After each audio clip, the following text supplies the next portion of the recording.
아, 자, 그래서 그 이제 테일러의 과학적 관리론부터 시작을 할 건데요. 이제 여러 가지 내용이 있습니다. 깊이 들어가면 한도 끝도 없기 때문에 시험에 나올 만한 내용을 위주로 여기부터 이제 빠르게 보도록 하겠어요. 그래서 일단은 과학적 관리론 같은 경우에는 인간을 굉장히 게으르고 수동적인 존재로 봅니다. 한마디로 일을 시키지 않으면 안 한다는 거예요. 우리 좀 약간 극단적인 표현이긴 합니다만, 천에 벌에 놔두면 한도 끝도 없이 늘어진다라는 게 이제 기본적인 어떤 관점이에요. 인간을 바라보는. 그러니까, 어, 약간 성악설에 가까운 관점이라고 생각하시면 되겠죠. 그래서 그렇게 인간은 일을 하려고 들지 않기 때문에 뭘 해야 된다라고 얘기를 합니까?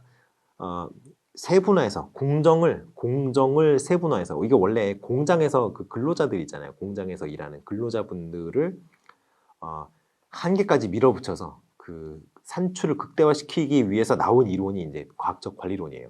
제프 베조스가 들으면 굉장히 좋아할 만한 그런 내용이죠. 모르지 않겠지만. 자, 그래서 공정을 굉장히 세분화하고요. 규격화하고 표준화합니다. 표준화를 한다는 거가 좀 이해가 안 될 수가 있어요. 그게 왜 그러냐면요. 어, 이게 왜 표준화가 중요하다라고 얘기를 하냐면요. 사람이 일을 하다 보면 피치 못할 사정으로 빠질 수가 있습니다. 그렇죠. 여러분들 연차 막 이런 거 쓰실 수 있으시죠. 물론 선생님은 쓸 수가 없습니다만. 어, 어, 연차라든가 회사 같은 데 가면 연차를 써요. 하루 일을 안 하고 그냥 노는 거죠. 그런데 공장 같은 경우에는 예를 들어서 컨베이어 벨트가 이렇게 쭉 이렇게 와서 이렇게 쭉쭉쭉 와서 물건을 이렇게 뚝뚝뚝뚝뚝 해가지고 내려놓잖아요. 근데 여기서 조립을 요걸 하고 조립을 요거 여기 하고 해서 결과물이 뿅 이렇게 나오는 건데, 근데 요거를 여기 담당하는 사람이 딱 빠졌단 말이에요. 그러면 일이 올스탑 될 거 아닙니까? 근데 그렇게 돼서는 안 되죠. 그러니까 누가 그 자리에 가서도 그 일을 잘할 수 있게끔 공정을 표준화하는 거예요. 그러니까 사람을 톱니바퀴처럼 딱 쓸 수 있도록 하는 게 이게 바로 이 공정의 표준화입니다. 아시겠죠? 그래서 이 표준화까지 잘 이루어지면은 직무 수행의 능률성과 생산성이 극대화된다라고 얘기하는 게 바로 이 타일러 말고 테일러의 과학적 관리론이에요. 자, 그래서 기본 원리가 바로 이겁니다. 과학적인 직무 분석이 이루어져야 돼요. 어떠한 직무, 이 직무에, 어떤 직무에 어떠한 속성이 있는지, 어떠한 작업들로 나눌 수 있는지를 분석하는 게 바로 과학적 직무 분석이고요. 그 다음이 체계적인 인사 선발이 필요합니다. 뭐냐면 그 일을 잘할 수 있는 사람을 선발하겠다는 거예요. 그리고 협동관리, 그러니까 노사 간에 이제 협동하는 어떤 규율을 정하는 거죠. 그리고 분업 및 기능적 감독, 이것들이 이제 기본 원리입니다. 분업화된 임무, 아까 표준화가 이루어져 있다고 했죠. 그러니까 표준화가 되어 있고 잘 분업화가 되어 있고 이러면 그냥 사람이 어떤 사정으로 인해서 빠져버리면 다른 사람 갖다 끼우면 되니까요. 그래서 그렇게 분업화된 임무를 수행하게 되고요. 그 근로자 같은 경우에는. 그리고 경영자, 사용자라고 하죠.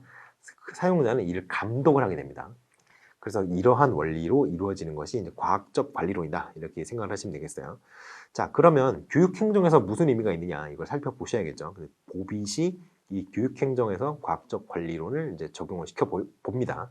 어떠한 얘기가 나오냐. 이게 이러한 얘기가 나와요. 가능한 모든 시설의 동시적 활용. 교육이라는 게 돈을 잡아먹는 하마 같은 특성이 있어요. 아까 제가 그런 얘기 했었죠. 교육이 비영리성을 띈다고요. 그러니까 교육은 어떤 돈을 직접적으로 만들어내는 작업은 아니에요. 그러다 보니까 어떤 산출물도 그 비긴급성 얘기를 했었죠. 산출물도 십수년이 지나야지만 나옵니다. 그러니까 한마디로 말해서 경영자 입장이라면, 일반적인 회사의 경영자 입장이라면 그냥 돈 먹는 하마가 되는 꼴이 될 수밖에 없어요. 교육이라는 거는. 근데 그렇게 해서 이루어지는 것이 이제 여러분같이 모범생들, 여러분같이 선생님을 꿈꾸는 사람들이 나오는 거예요. 그런데 선생님이 되는 게 그렇게 나쁜 게 아니잖아요. 그렇기 때문에 어, 그러한 어떤 결과물을 만들어내기 위해서는 재원이 투입이 될 필요가 있는데, 그 재원이 일반적인 경영자 입장에서는 약간 돈 먹는 하마가 된다는 그런 인식이 있을 수밖에 없다는 거죠. 그러니까 뭐냐? 학교가 가지고 있는, 사회가 가지고 있는 유휴 시설들이 있으면 안 된다라는 거예요. 일단은 가용한 자원을 풀 가동을 시켜서 어떤 뭐 작업에 투입을 해야 잘 나오지 않겠느냐. 학교에서도 뭔가 자원이 남아도는 자원이 있으면 안 된다라는 거예요. 이 과학적인 어떤 그 경영에 대한 과학적인 분석을 통해서 학교의 유휴 자원을 없애자. 이게 바로 이제 보빗이 얘기했던 그런 얘기입니다. 그리고 최적 작업 효율을 유지하는 최소의 교직원을 고용하자라는 거예요. 이게 뭐냐? 그럼 바로 여러분들이 담당해야 되는 일이 늘어난다는 얘기입니다. 한마디로 선생님들을 쥐어짜겠다는 거죠. 그래서 이런 것들이 이제 교육행정에서의 과학적 관리론의 어떤 실체라고 보시면 됩니다. 이러한 학교는 별로 다니고 싶지 않겠죠. 왜냐하면 지금도 임무가 많아요. 선생님들 일이 많습니다. 절대 적지 않아요. 물론 이제 그 비교하는 대상이 뭐냐에 따라 다를 수 있겠습니다만 절대 적다고는 생각을 못 하겠어요. 자, 그래서 요거는 좀 과한 측면이 없지 않아 있다. 이렇게 말씀을 드릴 수 있을 것 같아요. 그래서 나오는 것들이 이런 바로 비판, 한계 이런 것들이 바로 그러한 점에 대한 비판입니다. 자, 보시면 아이들이 이렇게 태어나요. 아이들이 태어나요. 이런 틀에 넣어서 사람 만든다고 생각을 해봅시다. 그러면 여기 일단 다리가 두 개인데 여기 하나밖에 없잖아요. 이런 틀에 사람이 맞춰질 수 있나요? 맞춰질 수가 없잖아요. 이렇게 풀빵이나 그 붕어빵 찍어내듯이 사람을 규격화할 수 없죠. 그런데 이거는 이 보빗의 과학적 관리론 같은 경우는 교육행정에서의 과학적 관리론 같은 경우는 이거를 목표로 하는 거예요. 풀빵 찍어내듯이 틀에 넣고 사람을 틀에 넣어서 찍어내듯이 당연히 비판을 받죠. 자, 그리고 교육은 교과 특성과 학습자 특성에 따라서 굉장히 여러 가지 모습으로 나타난다 라는 것이 또 지적되는 사항입니다. 표준화할 수 없다는 거죠. 그리고 이런 공장제 교육, 요 보빗이 얘기하는 교육은 공장제 교육이라는 평을 받는데요. 교육 목표와 교육 내용을 규격화한다. 그러면 당연히 만약에 그게 성공적으로 그런 작업이 이루어질 경우 아동의 창의성, 개성은 다 어디로 가겠느냐라는 비판이 있는 거예요. 자, 그런 비판이 있다고 생각하시면 되겠고요. 행정과정론이 있습니다. 행정과정론은 종류가 좀 여러 가지가 있어요. 그 중에서 좀 중요한 게 이제 페열의 산업관리론이라든가 이런 것들이 있는데 일단 행정과정론의 어떤 전반적인 내용부터 한번 살펴보시죠. 행정과정론 같은 경우에는 능률적인 운영을 위한 조직 설계에 연구 초점을 맞추는 그런 이론들이에요.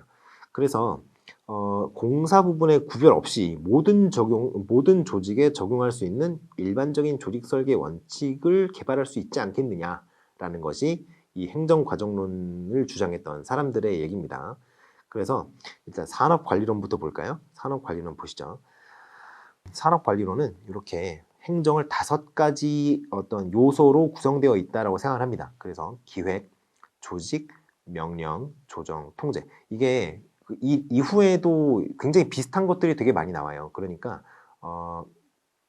그 미묘한 차이점들을 잘 캐치를 해 두셨다가 학자랑 같이 엮어서 그리고 학자가 주장했던 어떤 이론의 이름 그리고 굉장히 비슷한 다른 이론과 어떻게 차이가 있는지 그 미묘한 차이점을 잘 캐치하시는 게 만약에 여기서 문제가 나왔을 때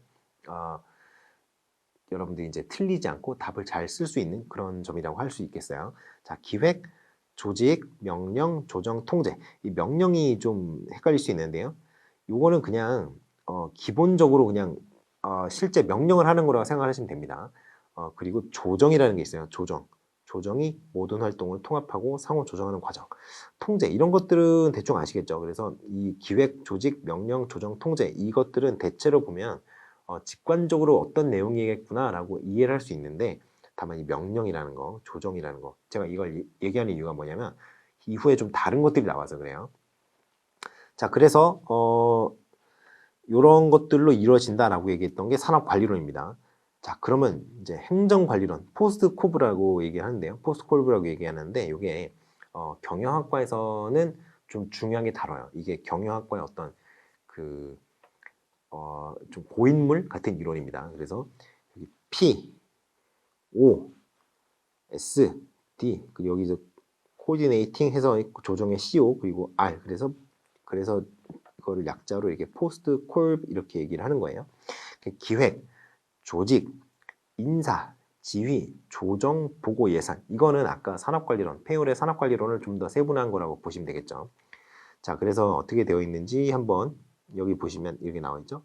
페이올 행정과정 5요소를 확장 발전시켜서 최고 관리자의 기능을 포스트 콜브로 재구조화하였다. 최고 관리자의 기능입니다. 최고 관리자. 한마디로 저기 그 의사결정권자를 얘기하는 거예요. 아시겠죠? 자, 기획, 조직 뭐 똑같습니다. 근데 여기 이제 인사가 나오죠. 인사는 신규 직원을 채용하고 뭐 이런 것들. 그 지휘가 이게 이제 아까 얘기했던 그 산업관리론에서 명령이랑 되게 비슷한 그런 단계라고 보시면 돼요.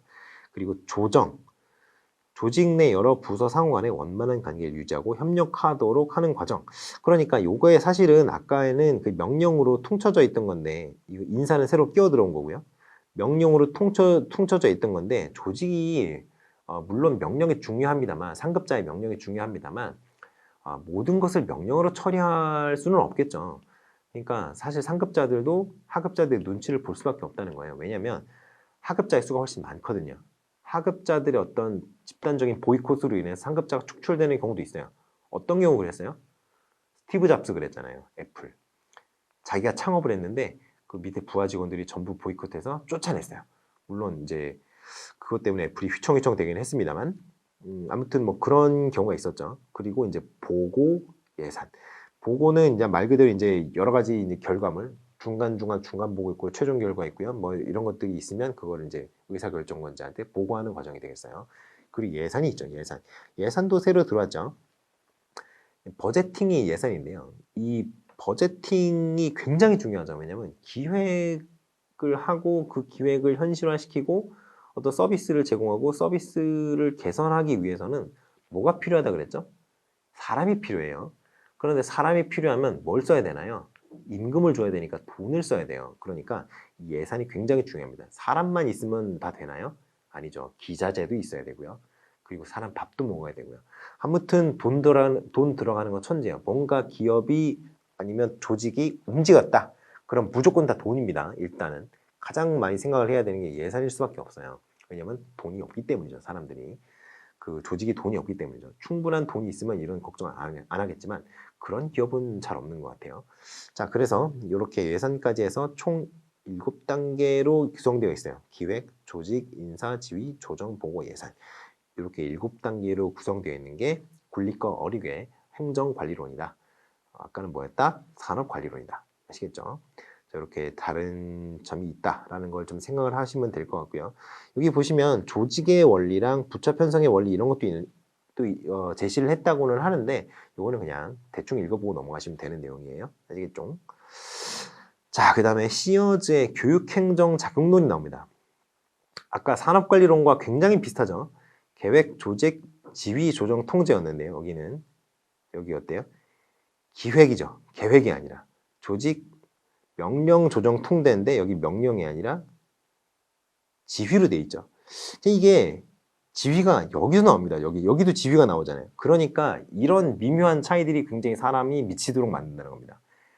이게 번역을 이렇게 해서 그런지 모르겠는데 아무튼 일단 뭐 실제 원문에서도 좀 표현이 다르고요.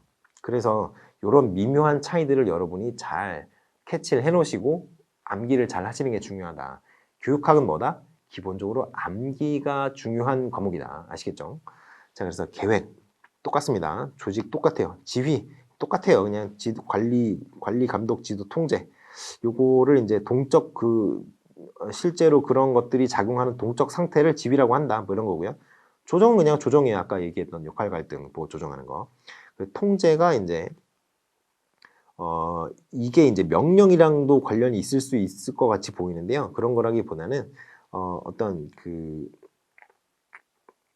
뭐라 그래야 되지? 이 조정과도 약간 비슷한 그런 단계라고 보시면 돼요. 근데 조정이 여기서는 어떤 갈등 관리 쪽에 좀 초점을 맞추는 개념이라면은 이 여기서의 통제 같은 경우에는 목표랑 실제 도달 수준의 어떤 괴리가 있을 수 있잖아요. 그러니까 디스크리펀시를 어떻게 조정을 할 수 있겠느냐. 그런 차원에서의 뭐 조정이라고 보시면 되겠어요. 그러니까 그런 좀 차이가 있다. 이런 식으로 얘기하시면 될 것 같고요. 자, 그 다음에 교육행정과정론. 그렉이 얘기했던 교육행정과정론이 있습니다. 이거는 7단계로 이루어져 있고요. 의사결정을 먼저 하고 기획, 조직, 의사소통, 영향, 조정, 평가 이런 식으로 이루어진다라고 얘기를 하시면 될 것 같아요. 근데 요거는 크게 뭐 중요한 그 이론은 아니기는 해요. 근데 아무튼 뭐 교육행정에 관련된 이론들 중에는 그래도 굵직굵직한 이론이니까 알아두시는 게 좋겠다 이런 말씀 드리고 싶네요. 자, 그리고 여기서 보시면 영향이라는 부분이 있었죠. 영향, 요 부분. 근데 이게 이 교육행정 작용론 이런 거나 이런 즉 앞에 모델에서 이 부분입니다. 저기 어디냐? 네, 통제를 평가의 개념으로 대체했다 그랬어요. 자, 영향이 아니고요. 통제를 여기 평가가 여기서 얘기했던 통제랑 같은 개념이다. 이런 식으로 생각을 하시면 되겠습니다. 그래서 평가가 어떻게 이루어지느냐 하면 측정, 해석, 피드백, 과정 개선, 효율 극대화 이렇게 5단계를 거쳐서 평가가 이루어진다. 이렇게 생각하시면 되겠어요. 자, 그리고 베버의 관료제론이라고 있어요. 관료제론이 굉장히 중요합니다. 왜냐하면 이 관료제라고 하는 그 뷰로크라시라는 게 우리 흔히 관료제의 뭐 역기능 이런 쪽으로 해서는 많이들 들어보셨을 거예요. 왜냐하면 중학교 때 사회 시간이라든가 이런 데 이제 관료제 얘기가 처음 등장을 하기 시작을 하죠. 그래서 관료제가 어떤 굉장히 안 좋은 거다라고만 생각하시는 분들이 정말 많은데 베버의 관료제로는 그런 거랑 관련이 없어요. 그런 어떤 역기능이 나타나는 관료제랑은 관련이 없습니다. 베버가 얘기했던 관료제 같은 경우에는 일단은 관료제부터 그냥 먼저 한번 그냥 얘기를 하고 넘어갈게요. 관료제는 이렇게 쓰시는 게 좋아요. 성문화된 규칙을 근간으로 합법적 지배구조가 제도화된 개서제 조직 이렇게 3가지로 분리를 해서 외우시는 게 좋습니다. 왜냐하면 이게 각각의 특성을 나타내기 때문이에요. 자, 성문화된 규칙을 근간으로 한다. 이게 무슨 뜻이에요? 법률에 근거가 있어야 된다는 얘기입니다. 법률이나 법규 명령에 근거가 있어야 된다는 얘기예요. 이 조직이. 그러니까 그 조직이 존재하기 위해서는 그 조직이 있어도 된다. 조직이 있어야 한다 또는 있어도 된다라는 어떤 근거가 있어야 됩니다. 그러니까 금지당하지 않아야 돼요. 조직의 존재가. 그리고 이러한 합법적 지배 구조가 제도화가 되어 있습니다. 제도화가 되어 있다는 건 뭐예요? 그냥 일단은 그 틀이 딱 고정이 된 게 계속 꾸준하게 유지가 된다는 거예요. 제도가 되어 있으면 함부로 쉽게 바꿀 수가 없습니다. 왜냐하면 그게 일종의 커스텀이 되기 때문이에요. 아시겠죠? 이렇게 제도화된 개서제 조직이라고 합니다. 개서제 조직이라는 게 뭐냐면은 서열과 계층이 있는 조직이라는 거예요. 그러니까 그 조직 구성원들이 어떤 소속된 부서가 있으니까 계열이 있는 거고요. 그리고 서열이 있습니다. 서열이 있다는 게 뭐예요? 부하 직원이 있고요. 상급자가 있다는 얘기예요. 그러니까 그런 서열도 있으면서 그리고 각각의 어떤 기능을 담당하는 서로 독립적인 기능을 담당하는 여러 계열이 동시에 존재하는 그런 조직이 바로 관료제다라고 얘기를 하는 겁니다. 이게 아이디얼 폼이에요. 아이디얼 폼. 아이디얼 폼. 이게 뭐냐면요.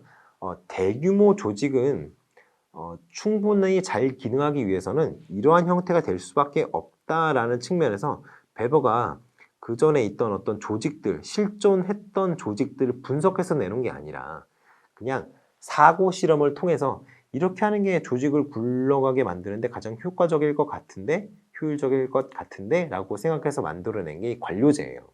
그러니까 이념형 관료제라고 얘기를 하는 거죠. 이념형 관료제. 이념형 관료제니까 Ideal Form of Bureaucracy 이렇게 얘기하는 거죠.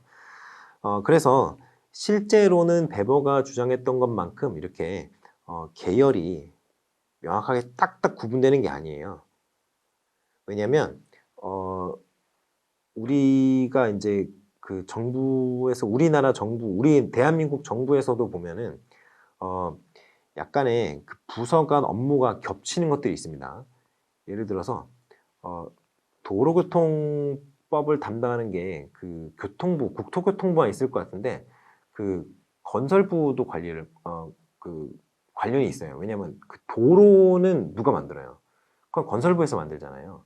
그러니까 그 국토관리부에서도 이제 도로가 국토의 안에 속해 있으니까 관리를 하는데 이제 실제 건설부에서도 실제 만드는 건 도로를 만드는 건설부에서 하는 거기 때문에 그 두 가지 부서 다 이제 그 도로에 관련된 업무를 하고 있어요. 그러다 보니까 서로 이제 떠넘기기가 자꾸 이제 신공이 일어나는 이유가 바로 그런 쪽에서 그런 건데요. 이게 괜히 그러는 게 아니에요. 왜냐하면 어떤 중대한 사건이 있어서 한쪽 부서에서 기능을 못 한다고 생각을 해봅시다. 예를 들어서 예를 들 것까지도 없고요. 한쪽 부서가 뭐 없어졌어요. 뭐 예를 들어 뭐 그 식중독에 걸려가지고 전부 다 입원을 했어. 모든 사람이. 그러면 그 업무를 담당할 사람이 없을 거 아니에요. 그런데 우리 그 정부나 어느 정부나 그 대규모 조직 같은 경우에는 다 가외성, redundancy라는 걸 생각을 할 수밖에 없습니다. 왜냐하면 기능이 마비되면 안 되니까요. 그 조직 전체의. 그래서 그런 redundancy를 남겨놔요, 일부러. 비효율적인 거 알죠?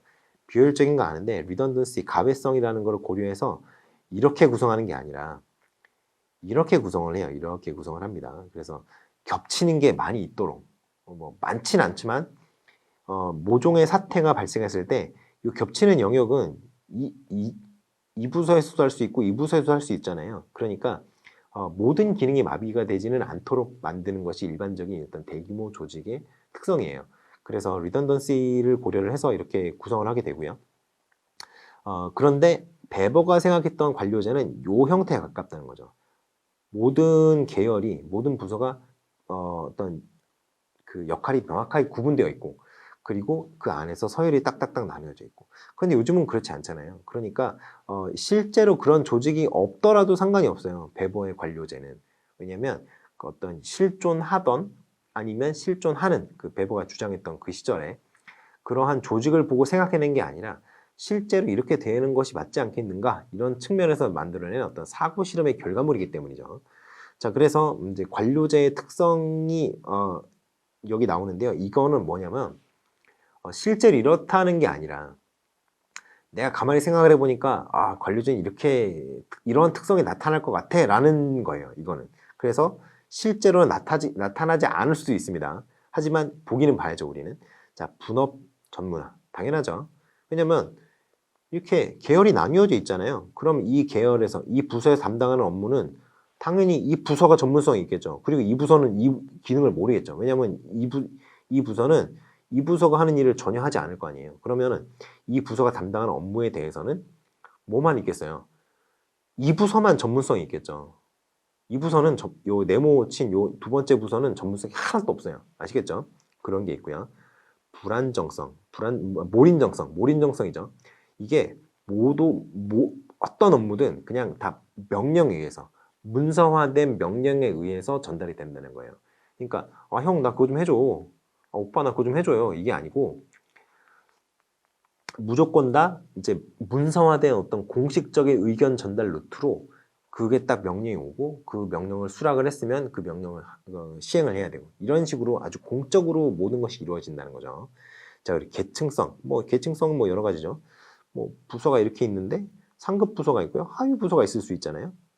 예를 들어 뭐 기획, 재정부 이렇게 있으면 뭐 예산일과, 예산이과 이렇게 있을 수 있잖아요. 뭐 그런 식으로 있을 수 있죠. 그러니까 이런 식으로 계층성이 있다. 당연한 거죠.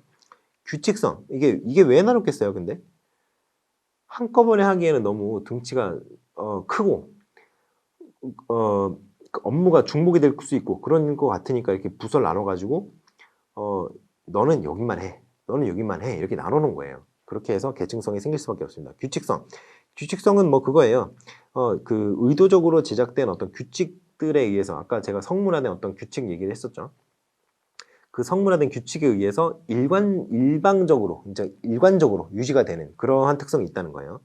경력지향성 굉장히 중요합니다. 이게 뭐랑 관련이 있냐면요. 제가 아까 이 전문성 얘기를 했죠. 전문화 얘기를 했잖아요. 그런데 이 부서 두 개가 서로 완전히 독립된 부서라고 했잖아요. 그러니까 이제 이거는 날려버립시다. 이건 이제 쓸모가 없으니까 날리고. 자, 이렇게 부서가 이렇게 있어요.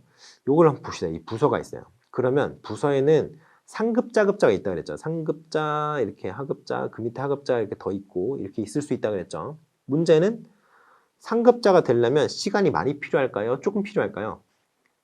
이 집단은 어떤 업무에 대해서 A라는 업무에 대해서 다 전문가예요.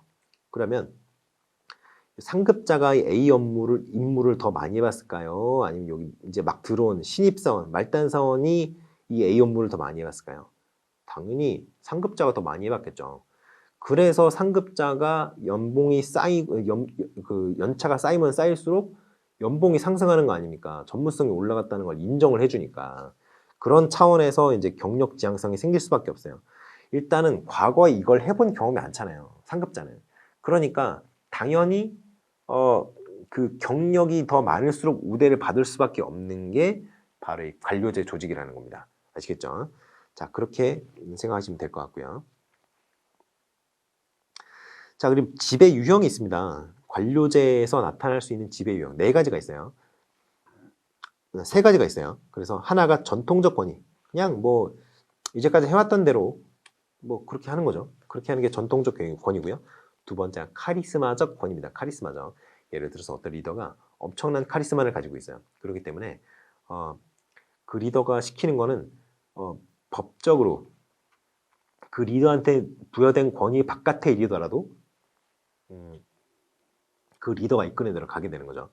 이게 굉장히 전근대적인 어떤 특성이에요. 전근대적인 조직들의 특성이에요. 그러니까 리더가 결심을 하게 되면 전 조직이 그 리더의 결심에 의해서 하는 업무의 방향성이 달라지게 됩니다. 그게 바로 카리스마적 리더십, 카리스마적 권위의 어떤 특성이에요. 그리고 세 번째가 합법적 권위인데요. 이게 사실 그 지금 얘기하고 있는 것들이 리더 있잖아요. 그 어떤 조직이 이렇게 있으면 제일 최상단에는 의사결정을 하는 리더가 있어요. 그 리더가 의사결정을 할 수 있도록 만들어주는 어떤 합법성, 그 근거가 무엇이냐라는 거에 대한 질문이 바로 이 내용입니다. 그래서 카리스마적 권위가 있는 조직 같은 경우에는 어떤 단점이 있겠어요? 카리스마적인 권위가 있는 어떤 리더면은 이 리더가 능력이 출중할 경우, 능력이 출중하지 않으면 카리스마적 권위가 생길 수가 없겠죠.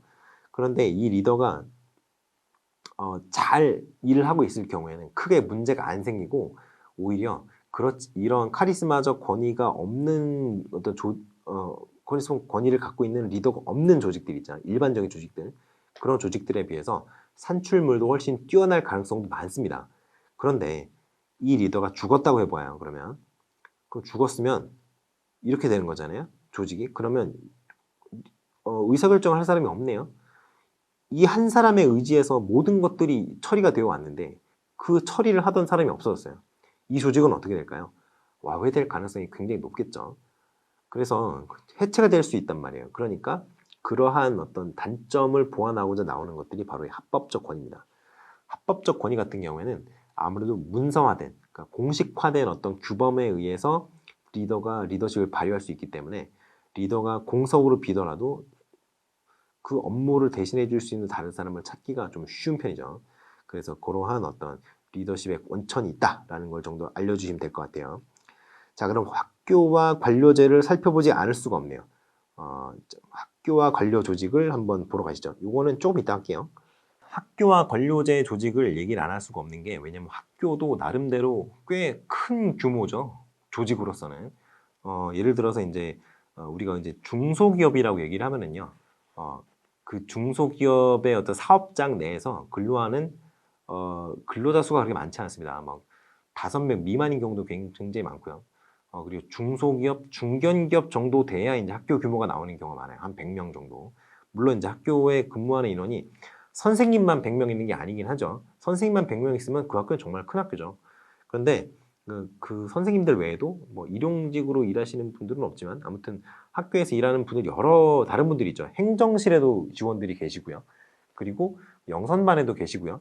그리고 시설 관리하시는 분들도 있고 보안관 분들도 있고요. 그래서 선생님 외에도 인원이 꽤 됩니다. 학교가.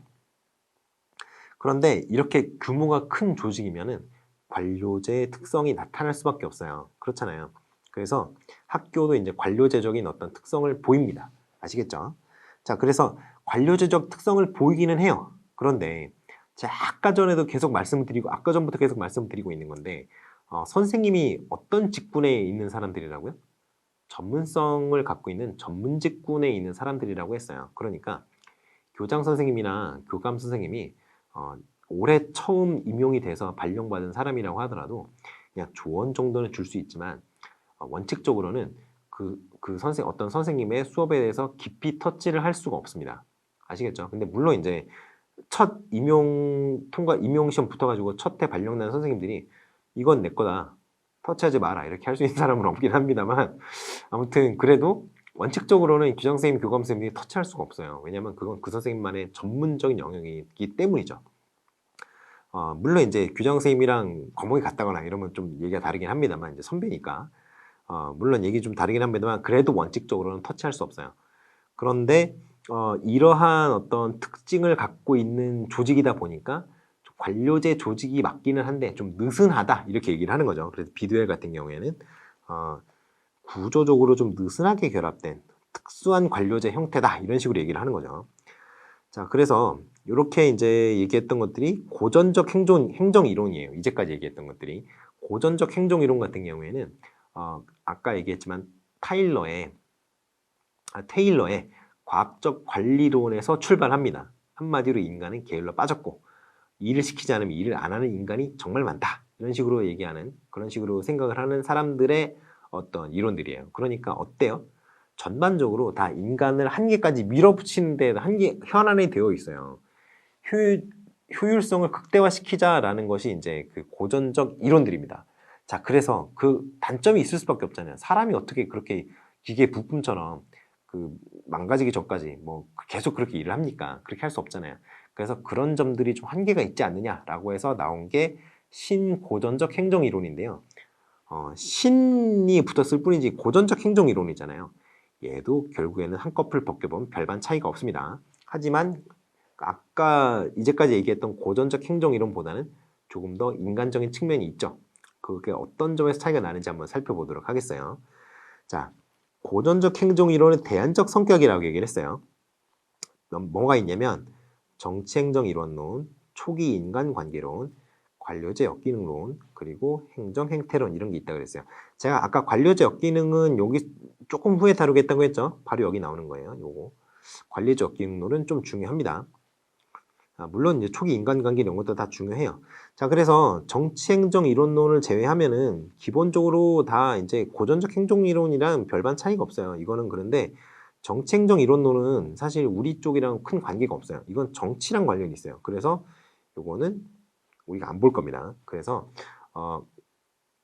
나머지 세 개를 볼 거예요. 이제 초기 인간관계론. 이제 사실 초기에는 바로 이렇게 치셔도 돼요. 그냥 인간관계론 이렇게 얘기를 하셔도 됩니다. 그리고 요 별표는 좀 지우고 그리고 행정행태론, 관료제 역경론 요 정도를 볼 거예요. 자, 그러면 고전적 행정이론, 신고전적 행정이론은 기본적으로 능률성 중심은 똑같아요. 그렇기 때문에 이제 한꺼풀 벗기면 똑같다고 얘기를 한 겁니다. 다만 신고전적 행정이론 같은 경우에는 사람이 그렇게 기계 부품 같지는 않다는 걸 알고 있기 때문에 그런 면에서 약간 더 발전을 했다. 이렇게 말씀을 드릴 수 있죠. 자, 그럼 보시죠. 자, 그리고 그 신고전적 행정이론이 그 고전적 행정이론보다 조금 더 낫다고 얘기했던 게 가장 극명하게 드러난 이론이 바로 이 인간관계론입니다. 인간관계론. 자, 요거를 한번 좀 생각을 해두셔야 될 것 같고요. 어떤 이론인지는 조금 이따가 얘기를 해드릴게요. 하나하나씩 차례차례 보셔야겠죠. 자, 그래서 이런 특성이 있다. 뭐 이런 얘기를 하는데요. 뭐 개방체제가 아닌 폐쇄체제로 간주한다. 뭐 이런 특징이 보인다. 근데 요즘에는 폐쇄체제로 간주하는 이론이 없습니다. 요즘에는. 이거는 옛날 이론이니까 이게 가능한 거예요. 요즘 무조건 다 그 오픈 소사이어티죠. 그냥 개방체제예요. 자, 그래서 고전적 조직 이론을 완전히 대체하는 건 아니고요. 그게 그냥 고전적 조직 이론 옛날 진짜 완전 슈퍼 옛날 그냥 뭐 레거시 같은 뭐 화석 같은 그런 이론들이 갖고 있는 일부 단점을 좀 대안을 제시했다 이런 정도의 의미가 있다고 생각을 하시면 될 것 같아요. 자, 그리고 한번 보실까요? 제가 아까 초기 인간관계론 여기 괄호 쳐도 된다고 그랬잖아요. 그래서 그냥 인간관계론이라고 하겠습니다. 이제부터.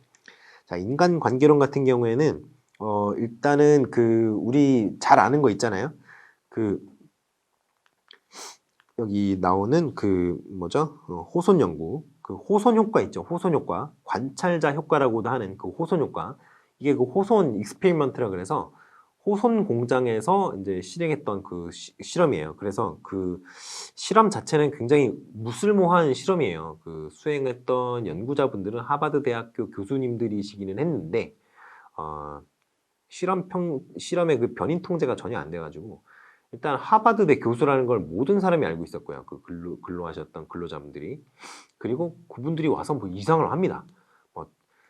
뭐 조명을 뭐 밝게 했다가 어둡게 했다가 막 자리도 이렇게 저렇게 바꿨다가 뭐 그 공장에 기계들이 있을 거 아니에요. 공장에 뭐 여러 가지 했어요. 그 전화기 조립하는 거 실험, 뭐 건반 조립하는 실험 이런 거 여러 가지를 했는데 아무튼 뭐 공장에는 기계들이 있을 거 아니에요. 그 기계들의 위치를 막 바꿉니다. 그리고 조도 막 바꿔요. 그룹, 그 같이 일하는 팀. 그것도 막 바꿔요. 그리고 막 인터뷰도 하고. 그러니까 사람들이 누가 봐도 실험의 목적은 모르더라도 저 사람들이 뭘 하고 있긴 있구나 라는 생각이 들 수밖에 없잖아요. 근데 그거 하는 사람들이 누구야? 보니까 하버드 선생님들이에요. 야, 그러면 사람들이 긴장할 수밖에 없지 않겠어요? 여러분도 누가 와서 하버드 대학교 교수님 와서 막 인터뷰하고 막 물어봐. 그러면 여러분 열심히 하지 않았겠어요? 관찰하고 있는데 그 사람들이 누가 봐도 뻔히 저 사람들이 우리를 관찰하고 있다는 걸 아는 상황이었거든요.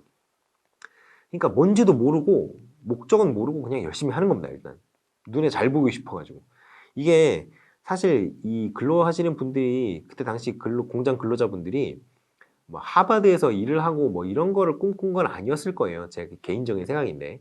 근데 그 옛날에 그 삼성의 이재용 그 회장 있잖아요. 이재용 회장이 그 감옥에 들어가 있을 때 그 재소자분들이 그렇게 이재용 회장한테 알랑망고를 꼈다는 얘기를 들었어요. 근데 그 사람들이 왜 그렇게 알랑망고를 꼈겠어요? 사실 자기도 알아요. 자기도 알지. 이 감옥에서 이재용이 나가는 거는 자기보다 먼저 해야 될 확률도 높고. 그런데 나가면 삼성에서 나를 써줄 거냐? 안 써주죠. 감옥에 들어갔던 사람인데 왜 써줘요, 삼성에서. 이종은 그 총수니까 거기 나왔다 와도, 들어갔다 와도 거기 멀쩡한 거지. 그렇잖아요. 그럼에도 불구하고 이 사람이 나한테 뭐 주지 않을 거라는 거 알면서도 불구하고 사람이 그냥 그렇게 된다는 거예요. 저 사람 높은 사람이라는 걸 그냥 무의식적으로 인정을 해버리니까. 근데 아무튼 뭐 그렇게 된 건데 그래서 요 호손 연구를 통해서 얻어낸 결론들이 몇 가지가 있습니다. 근데 물론 이게 다 의미가 있는 건 아니에요. 왜냐면 결론을 먼저 만들어 놓고 거기 끼워 맞추는 식으로 실험을 진행했기 때문에 그 호손 공장의 그 공장장 있죠. 공장장도 연구자로 참여를 했어요. 굉장히 희한한 놈인데 이게 왜 그랬냐면 그 만들어 놓은 결론에 연구 결과를 끼워 맞추기 위해서 참여를 했다고 보는 게 시각이 일반적입니다. 그래서 크게 의미는 없는 실험이기는 해요. 근데 아무튼 이게 의미가 됐던 거는 호손 효과라는 관찰자 효과의 이름을 만들 때 그 재료가 돼줬다. 호손이라는 게. 두 번째는 이 호손 연구를 통해서 나온 어떤 데이터들이 생각보다 어떤 돈만이 문제가 아니구나라는 거를 임금으로 보상하는 게 한계가 있구나라는 거를 알게 해줬어요. 그런 차원에서 의미가 있습니다. 그래서 생리적, 경제적 요인으로만 자극받는 게 아니라 사회적인, 심리적인 요인에 의해서 크게 영향을 받는 걸 알아냈어요. 그러니까 아까 제가 말했잖아요. 그 같이 작업하는 조를 막 바꿨다 그랬잖아요. 근데 제가 싫어하는 사람이 조장인 그런 팀에 가서는 생산성이 좀 떨어지고 자기랑 굉장히 인간적으로 그냥 사람 대 사람으로서의 관계가 좋은 사람 조에 가서는 더 생산성이 올라가고 이런 결과가 나옵니다. 그래서 여기 사회적 심리적 욕구가 충족되어야 하는구나라는 것이 이제 이 호선 연구에서 드러나기는 해요. 그래서 이제 조직 이런 것들을 충족시키기 위해서는 조직 내에서의 의사결정 그리고 참여가 존중돼야 될 필요가 있다. 이런 거 정도가 이제 인간관계론이 주장하는 요지가 되겠습니다. 자, 그래서 이런 것들도 조금 중요하니까 한계가 있죠. 한계가 이런 것들도 중요하니까 이런 것도 좀 알아보시면 좋겠어요. 근데 인간관계론의 의미는 경제적, 생리적 요인만이 어떤 조직의 생산성을 좌우하는 게 아니라는 걸 알아냈다는데 좀 의의가 있겠다. 이런 식으로 말씀드릴 수 있을 것 같네요. 그리고 이런 것도 있죠. 자, 일단은 인간관계론 같은 경우에는 그 조직 구성원 모두가 아무튼 간에 어떤 그 공식적인 조직 외에 비공식적인 조직에도 가입이 되어 있다라고 생각을 하는데 그렇지 않은 사람들도 있죠. 독고다이 그냥 뭐 외로운 한 마리의 늑대, 고독한 늑대 이런 사람들도 있지 않아요? 그런 사람 있어요. 그냥 조직의 모든 사람을 한 반에 모든 사람을 왕따로 만들고 자기 혼자 모든 사람을 따돌림을 시키는 그런 사람들이 있죠. 그런 사람들이 있기 때문에 한계가 있죠. 그리고 요거 있죠. 인간이 갖는 경제적 욕구를 경시한 것 이거 있잖아요. 이게 바로 이 공장장이 호손 공장의 공장장이 얘기했던 거예요. 이걸 주장을 했던 거예요. 왜 이런 얘기를 했을까요? 임금을 안 올려주려고. 아주 이게 목적이 불순하죠. 임금을 안 올려주고 야 분위기만 좋으면 생산성이 올라가.